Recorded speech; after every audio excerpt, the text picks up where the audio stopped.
My obsessive girlfriend has destroyed everything I once had. My friends, my social life, my career. I've become a deserted island, existing solely for her. And then, after I had abandoned the entire world for her sake, she suddenly looked at me and asked, "Do you think maybe we should give each other some space?" She had no idea that those words had just unlatched the gates of hell. "Caleb, are you heading out again?" Becca's voice drifted from behind me, soft and haunting, like a cold snake coiling around my ankles. I had just finished lacing up my sneakers, and my hand froze midair as I reached for the doorknob. "Yeah, there's an emergency at the office," I said. I didn't dare turn around. I kept my eyes fixed on the dying potted fern by the door, telling a lie so thin I didn't even believe it myself. "An emergency?" She let out a soft, airy laugh. Her footsteps drew closer.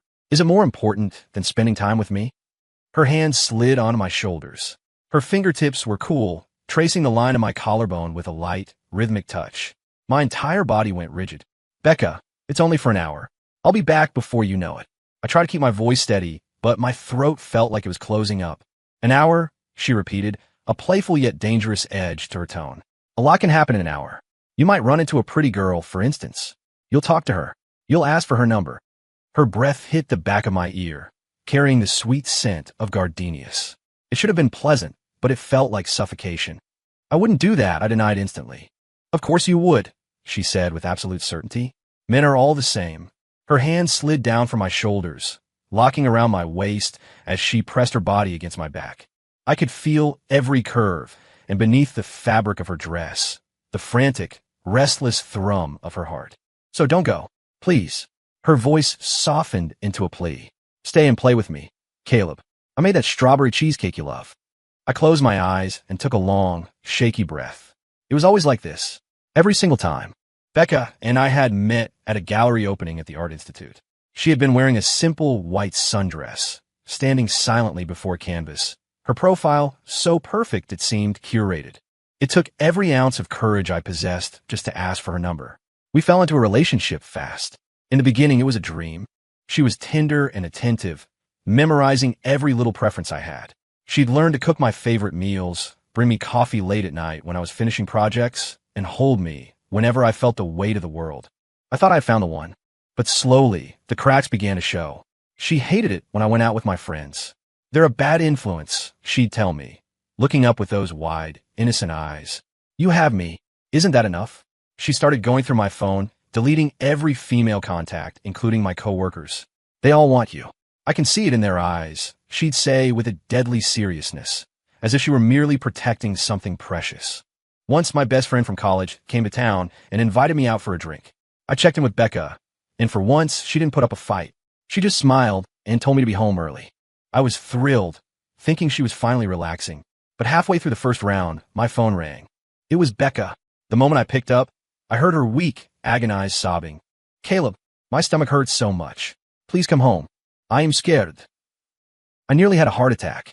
I offered a frantic explanation to my friend and tore out of the bar, driving like a maniac to get home. When I burst through the door, I found her sitting comfortably on the sofa, eating chips and laughing at a sitcom. She looked up, blinking in surprise, and gave me a sweet, dimpled smile. "You're back." I stared at her, my blood beginning to boil. "I thought you were in pain." "Oh," she said, her eyes wide and guileless. "It was bad a minute ago, but as soon as you walked in, it vanished. You're my painkiller, Caleb." In that moment, looking at her innocent face, I felt a chill that reached my marrow. After that, my friends stopped calling. They called me whipped and a ghost. I couldn't explain it to them, so I just took it in silence. Gradually, my world narrowed down until it was just Becca. She seemed thrilled by the result. She would curl up against me like a satisfied cat, whispering in my ear, "Now it's just us, Caleb. It's perfect." I figured this was how it would end. I would be trapped in this gilded cage of love until the day I died. But today, everything changed. An hour ago, I got a call from an unknown number. The man on the other end identified himself as Marcus Thorne, the chief operating officer of Sterling Global Holdings. He told me that my biological parents had found me, that they were the chairman and first lady of the Sterling Empire. I thought it was a scam and hung up immediately. Then came the messages, a digital copy of a DNA report, photos of me as a baby, and a photo of a handwritten letter. It was from my mother. She wrote that I had been snatched by a nanny shortly after I was born. They had spent 20 years searching for me, never giving up. Reading those words, feeling the decades of regret and longing in her handwriting, my eyes stung. Marcus called back. He said my parents were currently at the Chicago Medical Center. My father had suffered a sudden cardiac event, and his only wish was to see me before he closed his eyes. I couldn't stay calm anymore. I had to go. Scam or not, I had to know. Becca, I said, turning around and gently but firmly prying her hand from my waist. I looked her straight in the eye. I have to go out today. I found my family. The smile on Becca's face froze. She stared at me, a mixture of confusion and hurt blooming in her eyes. Family, she whispered. Am I not your family? Of course you are, I said quickly. But these are my biological parents. Biological parents? Her gaze turned icy. She took a step back, looking at me as if I were a stranger. You told me you were an orphan. You said you only had me. I thought I was. My explanation felt pathetic. So now that you have a new family, you're just going to throw me away? Her voice started to tremble, her eyes filling with tears. No, Becca, listen to me. I reached for her hand, but she slapped mine away. I won't listen, she screamed, tears streaming down her face like broken pearls. You're lying. You've been lying this whole time. You are. You're making up this ridiculous story just to leave me. Biological parents? Why don't you just say you're the heir to the throne while you're at it? She was hysterical now. She grabbed the strawberry cheesecake from the table and hurled it at me. Frosting and smashed berries splattered across my face. I stood there, stunned and humiliated. Looking at her face contorted with rage and grief, I felt a sudden, crushing sense of exhaustion. For 3 years, I had given up my friends, my social life, and my career. I had given her everything. I was a marionette, and she held the strings with a death grip. I thought that was love. I thought if I was just compliant enough, just obedient enough, we could make it work. But now I was done. Truly done. I wiped the cream from my face and looked at her, my voice low and final. Becca, whether you believe me or not, I am leaving. Now, I didn't wait for a response. I turned and walked out the door, not looking back once. Behind me, I heard her blood-curdling screams and the sound of glass shattering against the wall. I didn't stop. I knew if I looked back, I'd never leave.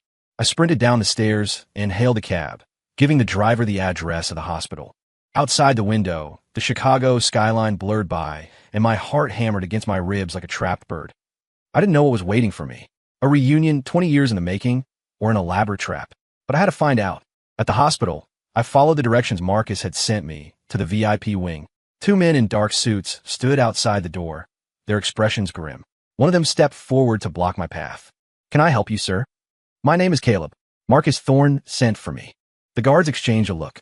One spoke into a lapel mic. Moments later, the heavy door swung open. A middle-aged man in a sharp, tailored suit stepped out. He carried an air of effortless authority. When he saw me, his eyes lit up. You must be the young master, he said, stepping forward to study me with visible emotion. I'm Marcus Thorne, the COO. You look exactly like the chairman did when he was your age. I looked at him, still guarded. My father. How is he? Marcus sighed and stepped aside, gesturing for me to enter. See for yourself. He and Mrs. I've been waiting a very long time for you. I took a deep breath and stepped into the room. It was massive, decorated more like a 5-star hotel suite than a hospital ward. An elegant, sophisticated woman sat by the bed, her back to me. Her shoulders were shaking with silent sobs. On the bed lay a pale man, an oxygen mask over his face and his eyes closed. At the sound of the door, the woman turned around. The moment she saw me, she froze. She stood up abruptly, hand flying to her mouth, her eyes wide with disbelief and overwhelming joy. Arthur, she rasped, her voice trembling. I blinked. Arthur? That must be my father's name. Ma'am, he isn't the chairman. This is the young master, Marcus whispered gently from the doorway. The woman didn't seem to hear him. She walked toward me, step by shaky step. Tears flowed freely now. She reached out, her hand hovering near my face as if she were afraid I might vanish if she touched me. The resemblance. It's uncanny, she murmured. My baby, my boy. She couldn't hold back anymore. She threw her arms around me and wept. Oh, my sweet boy, I'm so sorry. I've looked for you for so long. Her tears soaked into my shirt. I stood there, paralyzed, my mind a complete blank. But the embrace, it was strange. It was a stranger's hug, yet it felt familiar, radiating a warmth I couldn't explain. I could tell she wasn't acting. The kind of raw, agonizing joy cannot be faked. My heart was in a tailspin. Was this actually real? Was I really their son? That's enough, Eleanor, A voice rasped from the bed. The man had woken up. He pulled the oxygen mask aside. His voice was weak, but it carried an undeniable authority. Don't scare the boy. Eleanor, my mother, reluctantly let go of me, wiping her eyes as she led me to the bedside. Quickly, Caleb, this is your father. I looked at the man on the bed. Even in his weakened state, he had the aura of a titan. His features were indeed a mirror of my own. He watched me, his clouded eyes full of a complex storm of emotions, guilt, excitement, and a fragile hope. Son, he said, his voice gravelly, I'm sorry for what you've had to endure. I opened my mouth, but no words came out. Dad, the word felt foreign on my tongue. Mr. and Mrs. Sterling, Marcus said, stepping forward to hand me a folder. The DNA report. Caleb's DNA is a 99% match. I took the report. Staring at that number, the world seemed to tilt on its axis. I wasn't an orphan. I wasn't alone. I had parents. I had a family. For 20 years, I believed I had been abandoned. I grew up in the system, enduring the coldness and the bullying. I worked myself to the bone, put myself through college, and clawed my way into a career just to prove that I could survive without anyone. And now, I was being told I wasn't thrown away. I was stolen. My parents were the heads of Sterling Global Holdings, some of the wealthiest people in the country. And they had never stopped looking for me. The sheer volume of information was like a physical blow. Caleb, come home with us, my mother said, taking my hand. Her eyes were pleading. Everything you lost, every hardship you faced, we will make it up to you 1,000 times over. Home? Did I even have a home anymore? Suddenly, Becca's face flashed in my mind, streaked with tears and cake frosting. I remembered her screams, her desperation. Could I really call that place home? Mr. and Mrs. Sterling, I said, trying to find my voice. This is a lot. I need some time to process this.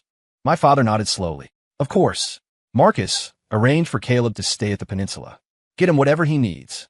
That won't be necessary, I said, shaking my head. I have somewhere I can go. I gave them a small, awkward nod and walked out of the room. I needed to be alone. I needed to think. By the time I left the hospital, night had fallen over Chicago. The city lights flickered like a neon abyss, threatening to swallow me whole. I walked aimlessly, unsure of where to go. Should I go back to the home I shared with Becca? I couldn't even imagine the storm that would be waiting for me there. As I hesitated, my phone buzzed. An unknown number. Hello, is this Caleb? A sharp female voice asked. Yes. Who is this? This is Lily West, a talent manager at Starlight Management. Caleb, one of our clients, Becca Vance, just attempted suicide on a live stream. What? I felt the blood drain from my face. She slit her wrists. She's in an ambulance on the way to the ER right now. She was screaming your name on the feed, saying you abandoned her. The internet is losing its mind. The hashtag Caleb abandons girlfriend is trending #1 on X. I hung up, my hands shaking. I pulled up the app, and there it was, the bright red breaking tag. I tapped it. The video started. Becca was wearing the white dress I liked so much, sitting on her sofa. Her makeup was perfect, but it couldn't hide the ghostly pallor of her skin. Around her, the floor was a mess of smashed cake and broken glass. Caleb, why don't you want me anymore? She asked the camera, her smile more heartbreaking than a sob. You said I was your everything. You said you'd love me forever. You made up such a silly story just to leave. You said you found your family. Heh, I'm your family, Caleb. I'm all you have, but you don't want me. You have a new family, so you're throwing the old one away. Caleb, you are my entire world. Now that you're gone, my world is falling apart. If you don't want me, then I'll just give this life back to you. She picked up a paring knife from the coffee table and, without a second's hesitation, drew it across her wrist. Blood blossomed instantly, staining her white skirt crimson. She looked into the lens with a haunting, beautiful smile. I love you, Caleb. Even if you don't want me, I'll always love you. The screen went black. The comment section was a war zone. Who the hell is this guy? What piece of trash? He drove her to this. Dox him. He needs to pay. Poor girl, she's so beautiful. How could someone be such a monster? Caleb Sterling? Just wait, you're finished. I looked at the vitriol and felt the world spinning. She had done it. She had nailed me to a cross in front of the whole world. She was going to ruin my reputation, make me a pariah. She wanted me to know exactly what happened when I tried to leave her. By the time I reached the hospital, the ER entrance was swarming with reporters. Camera flashes exploded like strobes, blinding me. Mr. Sterling, what is your response to Becca Vance's suicide attempt? Is it true you dump her to gold dig your way into a wealthy family? Reports say your biological parents are the Sterlings. Is this a staged stunt? The questions were like knives.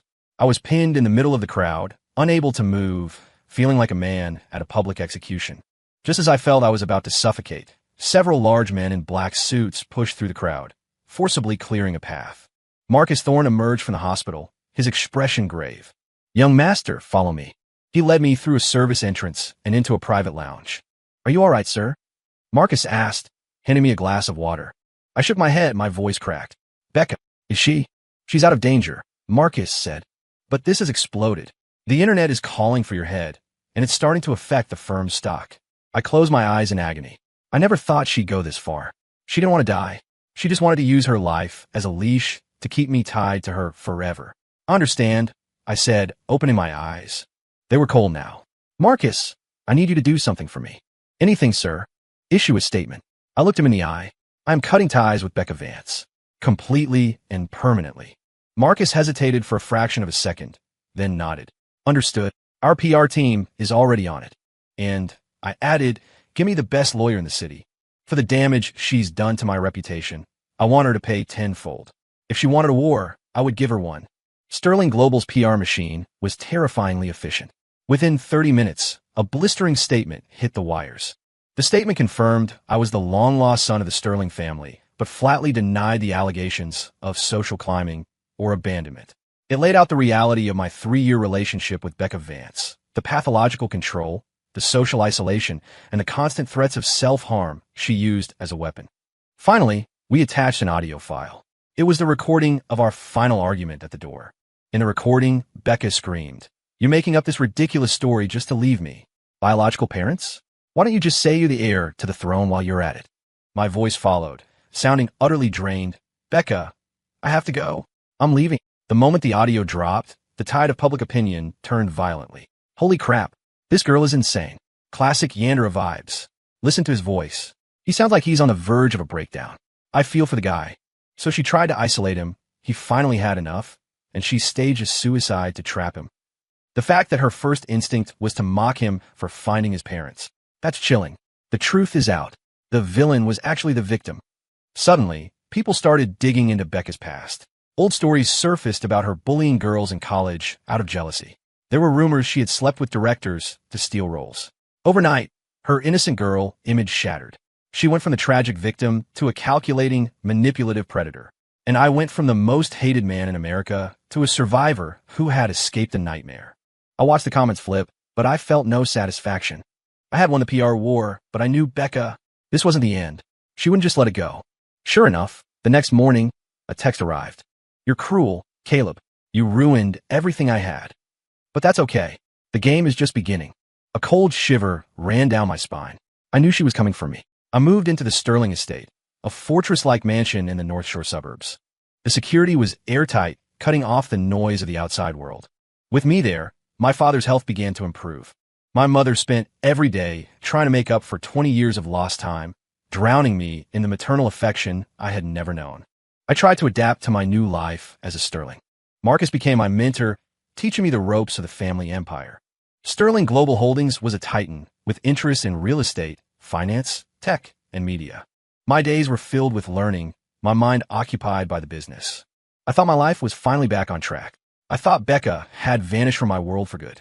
I was wrong. A month later, at a high-stakes charity gala, I saw her again. She was draped on the arm of a man I recognized instantly, Blake Harrison, the CEO of Horizon Industries. Horizon was Sterling Global's fiercest competitor. Becca was wearing a black, off-the-shoulder gown, her makeup striking and bold. She looked radiant, but her eyes held nothing but icy malice. "Long time no see, Caleb," she said, her voice dripping with sarcasm. "Or should I call you Mr. Sterling now?" I didn't answer. I just glanced at Blake Harrison. He was a few years older than me, handsome in a shark-like way, his eyes gleaming with calculation. "Caleb Sterling." "It's an honor," Blake said, raising a glass and a mock toast. "I didn't expect our first meeting to be quite so interesting." "I didn't realize your taste was so specific, Blake," I replied, looking pointedly at Becca. Blake's smile faltered for a second before returning. "Becca is a wonderful woman. I find her very inspiring." He pulled her closer to his side, marking his territory. Becca leaned into him, flashing me a provocative smile. "That's right, Caleb. Blake treats me so well. He isn't like some people who forget their old friends the moment they find a new family. I didn't want to waste my breath. I turned to walk away. Wait, Becca called out. She broke away from Blake and stepped toward me. She lowered her voice, so only I could hear. You think you escaped, Caleb? I'm telling you right now. You ruined me, so I'm going to destroy you. I'm going to watch you lose everything you care about, piece by piece. Sterling Global, your parents, your bright little future. I'm going to tear it all down with my own hands. She looked at me with a gaze that burned with madness. I realized then that she had completely lost her grip on reality. Becca, I said coldly, if you even think about touching my family, I promise you won't like how it ends. Is that so? She sneered. Let's find out. She turned back to Blake, took his arm, and swept into the ballroom, laughing. I watched her go, a heavy sense of dread settling in my chest. I knew she wasn't bluffing. A war was coming. Becca's retaliation was faster and more brutal than I anticipated. Using Horizon Industries as her weapon, she began a scorched earth campaign against Sterling. She bribed our internal staff to leak trade secrets, allowing Horizon to undercut our major bids. She used her remaining influence and Blake's media connections to spread hit pieces about Sterling Global. Rumors swirled that our new developments were structurally unsound, that our hedge funds were Ponzi schemes, and that our tech arm was selling user data to foreign powers. Sterling's stock plummeted. The board of directors was in a panic, and the pressure fell squarely on my father. His health, already fragile, broke again. Seeing him pale in his bed and my mother in constant tears cut through me like a blade. This was my fault. If I hadn't brought that psycho into my life, they wouldn't be suffering. Marcus, I said, calling him into the study. My voice was tight with murderous intent. I want Horizon Industries erased from the map. Marcus looked at me, his expression grim. Young master, Horizon has deep roots. Toppling them won't be easy. I don't care, I said, slamming my fist onto the mahogany desk. Whatever it takes. Understood, Marcus nodded. I'll set the wheels in motion. From that day on, I became a machine. I lived at the office, dissecting Horizon's financials, hunting for a weakness. I poured every ounce of my being into the conflict. I stopped thinking about Becca. I stopped thinking about our past. My mind held only one thought: retribution. With Marcus's expertise and Sterling's massive capital, we launched an all-out counteroffensive. We shorted Horizon's stock into the ground. We flipped their senior executives, gaining evidence of massive tax evasion, which we promptly handed over to the IRS. We even tracked down Blake Harrison's ex-fiancée, who went on a primetime news circuit to detail his history of fraud and abuse. The blows were relentless. Horizon Industries ground to a halt. Their stock cratered, their credit lines were pulled, and their partners fled like rats from a sinking ship. Blake Harrison was finished. The arrogant tycoon was now a desperate man. He tried to call for a truce. I had my security throw him out of the building. A truce? Too late for that. The game wasn't over. Horizon went bankrupt. Blake's assets were frozen, and he went from a billionaire CEO to a man drowned in debt and facing federal indictments. He couldn't handle the fall. Late one night, he jumped from the penthouse of his office building. I saw the news the next morning. The gruesome photos of the scene took up the front page. I felt nothing. He had made his choice the moment he partnered with Becca. With Blake dead, Becca's shield was gone. Starlight Management dropped her, and brands began suing her for breach of contract. Overnight, she went from a star to a pariah. She called me 1,000 times. I blocked her. She showed up at the estate gates, only to be turned away by security. She stood outside the gates, screaming for me. Caleb, I'm sorry. Please, give me another chance. I won't do it again. Just let me see you. I can't live without you, Caleb. I stood at the floor-to-ceiling window on the second floor, looking down at the broken woman at the gate. Her hair was a bird's nest, her makeup smeared, her clothes tattered. She looked like a ghost. Is this what she wanted? Is this the destruction she promised? I picked up my phone and called Marcus. Let her in. Marcus was surprised but obeyed. The gates opened. Becca scrambled up the driveway, falling to her knees at my feet the moment I stepped out onto the patio. She grabbed my legs, sobbing. Caleb, I know I messed up. Please, just one more chance. We can start over, just like before. I looked down at her, feeling a wave of pity mixed with disgust. Start over? Becca, do you really think there's a before to go back to? There is. There has to be, she cried. I'll do anything. I'll quit acting. I'll stay in the house. I'll never go anywhere. I'll just be yours. I don't want you, I said, kicking my leg free. Becca, from the moment you decided to destroy my family, there was nothing left between us but hate. No. No.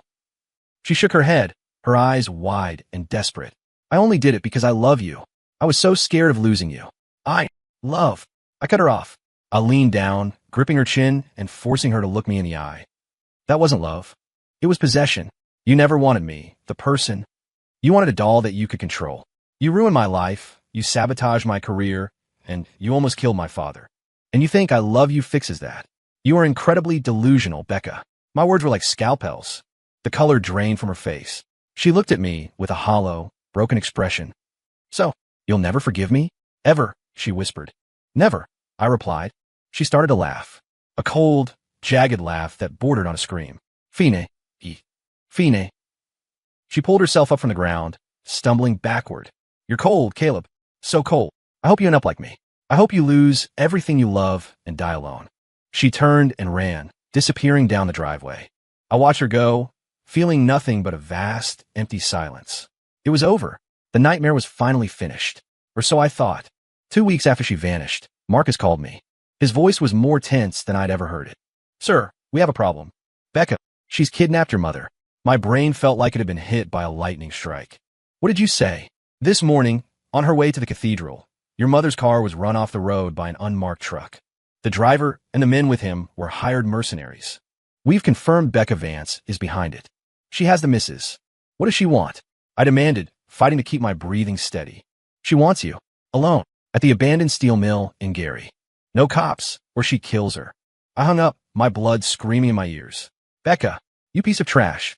I grabbed my keys and headed for the door. Caleb, Marcus and the security team blocked me. You can't go alone. It's a suicide mission. Get out of my way. I snarled, my eyes red with fury. She has my mother. If a single hair on her head is harmed, I'll burn this whole city down. I pushed past them and tore out of the driveway. I drove like a demon toward the outskirts of the city. My mind held only one thought. Save my mother, and then I would end Becca Vance. By the time I reached the old steel mill in Gary, Indiana, the sun was setting, casting a blood-red glow over the rusted skeletons of the factories.